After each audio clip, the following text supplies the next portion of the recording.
Olá, eu sou o Bradock, mais uma vez aqui para a gente dar continuidade aos nossos temas polêmicos. E hoje a gente vai falar especial de um livro do Novo Testamento, Marcos 16:16. Agora há pouco eu estava aqui na minha casa e ouvi um culto, esses de rua que eles fazem.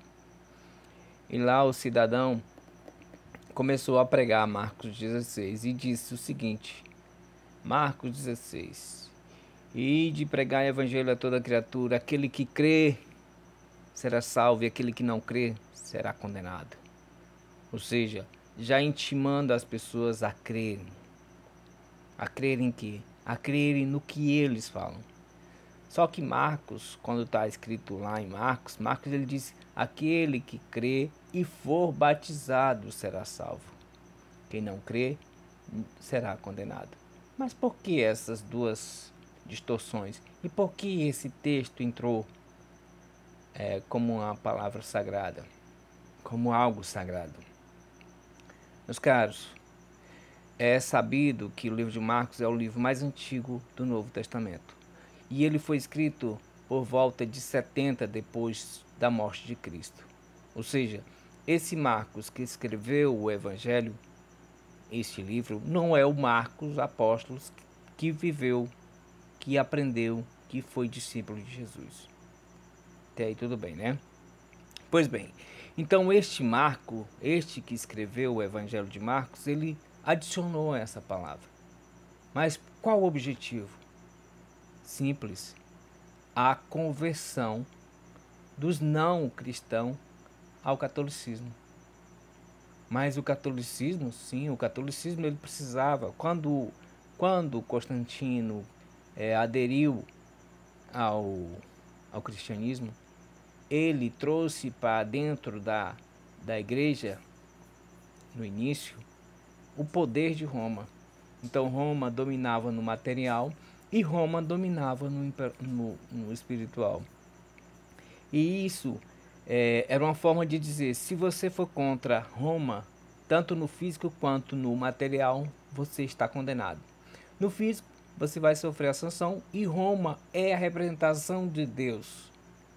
E no religioso, nós, como representação de Deus, se for contra a gente, se for contra Roma, contra a igreja, é contra Deus. Então será condenado. Mas aqueles que se batizarem no catolicismo, que se batizarem no cristianismo, será salvo. Entende a jogada?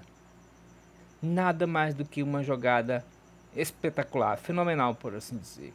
E essa jogada fez com que milhões e milhões de pessoas se debruçassem ou caíssem no cristianismo.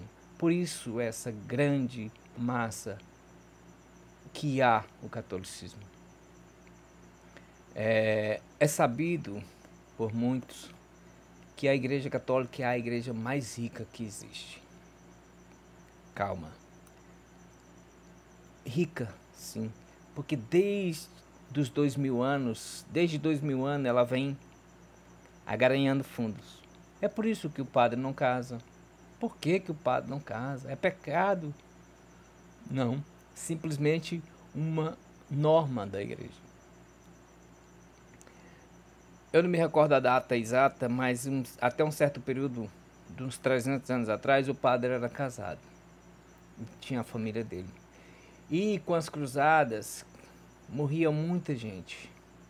Muitos padres eram assassinados e tinham que deixar os herdeiros, eles deixavam o herdeiro. E o herdeiro geraria o quê? Uma fatia da igreja. E isso era maléfico para a igreja. Então, a partir daquele momento, foi instituído que o padre não casaria, para que os bens da igreja permanecessem na igreja. Tá? E quando é usado esse Marcos 16, é com o único intuito de promover mais fiéis, de ter mais fiéis. Todas as igrejas evangélicas cristãs, elas batem nessa tecla. Mas para quê? Para inculcar o medo no cidadão, para inculcar o medo naquele que já vem desde a sua infância, desde o seu ventre, ouvindo que se for contra Deus, contra a igreja, é pecado. Deixe seu comentário.